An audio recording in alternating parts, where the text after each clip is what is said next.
Hai, selamat datang kembali di channel Sebuah Tanda Tanya.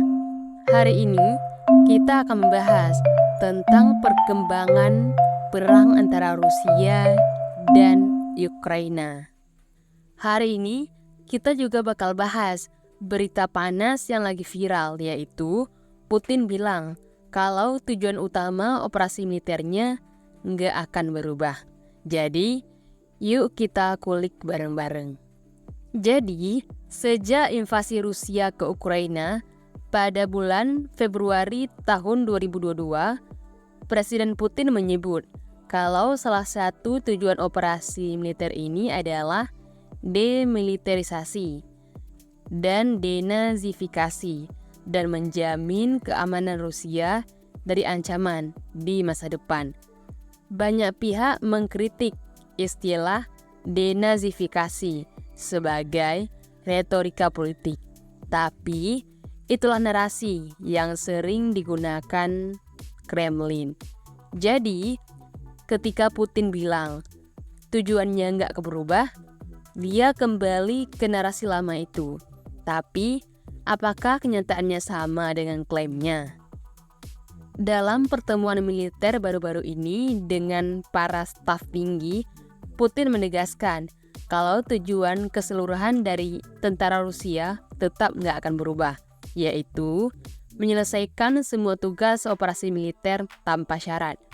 Dia juga bilang kalau pasukan Ukraina diklaim terus mundur di sepanjang garis kontak, dan serangan ke wilayah dalam Rusia sering digunakan untuk menunjukkan pencapaian kepada sponsor barat. Di waktu lain, Putin juga menyebut kalau Rusia tetap memegang inisiatif strategis penuh di berbagai front dan bahwa produksi senjata dan persediaan militer Rusia kini dipercepat. Di sisi Ukraina dan media internasional, banyak yang mempertanyakan klaim ini. Misalnya, menurut laporan Reuters, Putin menyebut kalau Rusia telah merebut hampir 5.000 km tanah Ukraina di tahun ini. Tapi Ukraina membantah nih kalau klaim ini mencangkup kota besar atau terobosan strategis. Selain itu, Ukraina juga mengklaim kalau mereka berhasil menekan pasukan Rusia di wilayah Donetsk dan Sumy, serta melancarkan serangan drone ke wilayah Rusia. Jadi, apakah pernyataan tujuan tidak berubah ini cuma propaganda? Bisa jadi sebagiannya salah. Dan perlu diingat, perang modern bukan cuma soal medan tempur. Informasi juga senjata kuat. Propaganda dan misinformasi sering digunakan untuk menjaga moral publik, membingungkan lawan, dan menarik dukungan domestik. Misalnya nih, Kremlin bisa menekankan bahwa mereka memenuhi tugas meskipun kerugiannya besar, supaya citranya ini tetap kuat di mata rakyat Rusia. Maka, ketika ada komentar, kok informasinya bolak-balik, maka kemungkinan besarnya itu efek dari framing narasi yang ingin menegaskan kalau Rusia berada di posisi unggul, walau kenyataannya lebih kompleks. Menjalankan operasi militer besar juga membutuhkan logistik yang masif, senjata, amunisi, bahan bakar, transportasi, dan perawatan pasukan.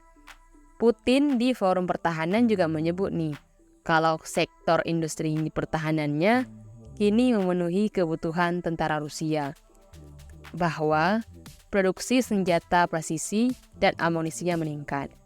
Namun kenyataan di lapangan menunjukkan kalau Rusia ini mengalami kesulitan dalam mempertahankan garis depan yang panjang, kekurangan personal teliti, serta tantangan suplai.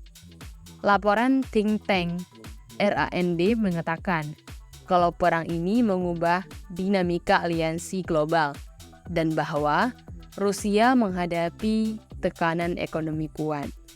Dalam laporan Rusia Analytical Report pada akhir September hingga awal Oktober 2025, para pengamat Bergman dan Snegovaya menyebut bahwa meskipun biaya perang sangat tinggi, tujuan Rusia di Ukraina ini tetap sebagian besar nggak berubah.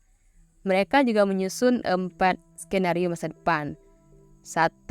Terobosan Rusia dan keruntuhan militer Ukraina, konflik berkepanjangan yang berskala rendah, genjatan senjata sementara, dan kesepakatan damai.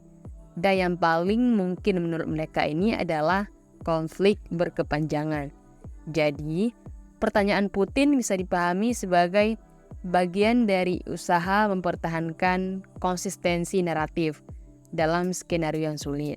Baru-baru ini, Putin juga memperingatkan bahwa jika Amerika Serikat mengirimkan rudal jarak jauh ke Ukraina, itu bisa memicu tingkat eskalasi baru. Dan Rusia juga menuding nih, kalau dukungan Eropa terhadap Ukraina sebagai provokasi dan memperingatkan akan respon signifikan. Kritikus juga menyebut hal ini sebagai upaya menangkal dukungan eksternal terhadap Ukraina dan menjaga posisi tawar Rusia di arena diplomatik. Dalam konteks informasi, ancaman semacam itu juga bisa menakut-nakuti negara yang ingin mengirimkan senjata. Beberapa pengamat juga menyebut kalau perang semacam ini nggak bisa hanya diakhiri lewat diplomasi standar, karena faktor komitmen, informasi, dan isu tak berbagi. Artinya, salah satu pihak takut nih kalau lawan bakal ingkar janji damai. Jadi kesimpulannya, saat Putin bilang kalau tujuannya nggak berubah, itu bisa dipahami sebagai bagian dari strategi narasi. Tapi kenyataannya di medan perang, tantangan logistik, kritik internasional, dan dinamika informasi menunjukkan Terima kasih telah menonton video jauh ini. lebih kompleks. Jika kita ingin Terima kasih berdiskusi telah lebih menonton lanjut, video ini. jangan lupa tinggalkan Jika kita komen ingin di kolom berdiskusi komentar lebih ya. lanjut, Dan jangan lupa tinggalkan komen di kolom komentar ya. Dan jangan lupa like, subscribe, dan share. Bye-bye.